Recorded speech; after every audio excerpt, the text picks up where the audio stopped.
পূর্ব বর্ধমান জেলার জামালপুর ব্লকের জারগ্রাম পঞ্চায়েতের অধীন যে সমবায়টি রয়েছে সেই সমবায় 12 বছর ধরে কোনো নির্বাচন হয়নি।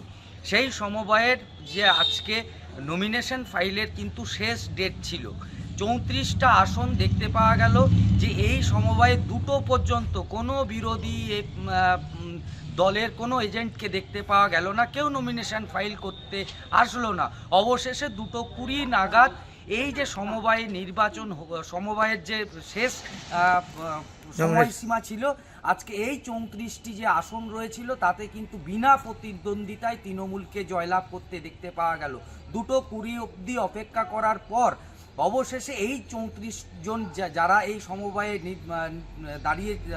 সমবায়ে যারা নমিনেশন ফাইল করেছিল তৃণমূলের, তারাই কিন্তু জয়ী প্রার্থী হিসাবে ঘোষিত হলো এবং তাদের হাতে সার্টিফিকেট এবং তার সাথে সাথে সবুজ আবির উঠল। যেটা দেখতে পাওয়া যাচ্ছে দীর্ঘদিন ধরেই কিন্তু বিভিন্ন সমবায় নির্বাচন হয়েছে, সেখানে কিন্তু বিনা প্রতিদ্বন্দ্বিতায় তৃণমূলকেই জয়লাভ করতে দেখতে পাওয়া গেছিল। আবারও কিন্তু পূর্ব বর্ধমানের জামালপুরের জারগ্রাম যে সমবায়, সেই আটপাড়ার সমবায় যে নির্বাচন হলো, সেই আটপাড়ার সমবায় নির্বাচনে বিনা প্রতিদ্বন্দ্বিতায় তৃণমূল 34টি আসনে জয়লাভ করলো।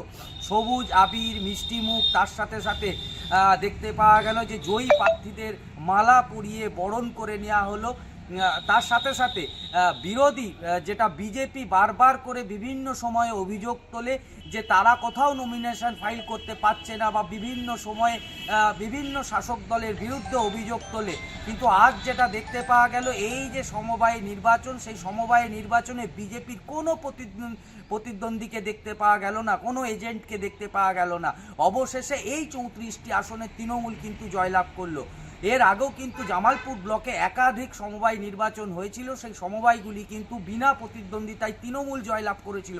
অবশেষে আজ যে সমবায় আটপাড়ার যে সমবায়টি আজকে নমিনেশন ফাইলের শেষ দিন ছিল, সেই সমবায়ও দেখতে পাওয়া গেল বিনা প্রতিদ্বন্দ্বিতায় তৃণমূলের 34টি আসনে তৃণমূলই জয়লাভ করলো। বিনা প্রতিদ্বন্দ্বিতায় আমরা জিতলাম এবং এখানে 34টা সিট ছিল। আমরা অপেক্ষা করেছিলাম অনেকক্ষণ ধরেই। আমরা যখন সার্টিফিকেট নিলাম 2:20, সার্বিক এখানে প্রায় 12 বছর কোনো বোর্ড ছিল না। সেই বোর্ড আজকে যে নতুন করে আমাদের নমিনেশন ফাইল ছিল, নমিনেশন ফাইলে আমরা 34টাই আমাদের বকাব আমরা পেয়েছি।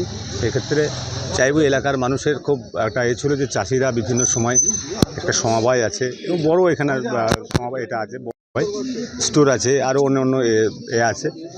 চাষিরা বঞ্চিত হচ্ছিল। যে মাননীয় মুখ্যমন্ত্রী মমতা বন্দ্যোপাধ্যায় যে আমাদের উন্নয়ন কৃষিদের উপর নজর রাখে, সেই ক্ষেত্রে যে সেইখানে একটা সমবায় বন্ধ হয়ে যাবে, এটার জন্য আজকে সার্বিক জায়গা থেকে আজকে এখানে আমাদের আলাউদ্দিন সাহেব এই জারগ্রাম অঞ্চলে তৃণমূল কংগ্রেসের সভাপতি, ওনার নেতৃত্বে এখানে সকলকে নিয়ে, সব কর্মীদেরকে নিয়ে একসঙ্গে আজকে যে করেছে, এখানে বিজেপি আর সিপিএম প্রথম কথা আর নেই। আমাদের জারগ্রাম অঞ্চলের যে আটপাড়া কোঅপারেটিভ সোসাইটি, 7টা গ্রাম নিয়ে আছে এই কোঅপারেটিভ সোসাইটি। দীর্ঘদিন কোঅপারেটিভ সোসাইটি ভোট হয়নি। তো আজকে আমাদের জামালপুর ব্লক তৃণমূল কংগ্রেসের আমাদের অভিভাবক সম্মানীয় মেহমুদ খান সাহেব এবং আমাদের সহসভাপতি ভূতনাথ মালিকের নেতৃত্বে এবং তাদের সক্রিয় সহযোগিতা এবং তাদের উপস্থিতিতে আজকে আমাদের আটপাড়া কোঅপারেটিভ সোসাইটির নির্বাচনে আমরা নমিনেশন ফাইল করলাম। আমরা তৃণমূল কংগ্রেসের পক্ষ থেকে আমরা 34টি আসনে আমরা নমিনেশন ফাইল করেছি এবং আমরা সকাল 10টা থেকে বেলা 2টো পর্যন্ত আমাদের নমিনেশন ফাইলের ডেট ছিল। আমরা সকলে মিলে নমিনেশন ফাইল করেছি। এই নমিনেশন ফাইল আমরা করাবো। আমাদের এলাকা থেকে কোনো বিরোধী ক্যান্ডিডেট কেউ এখনও আসেনি।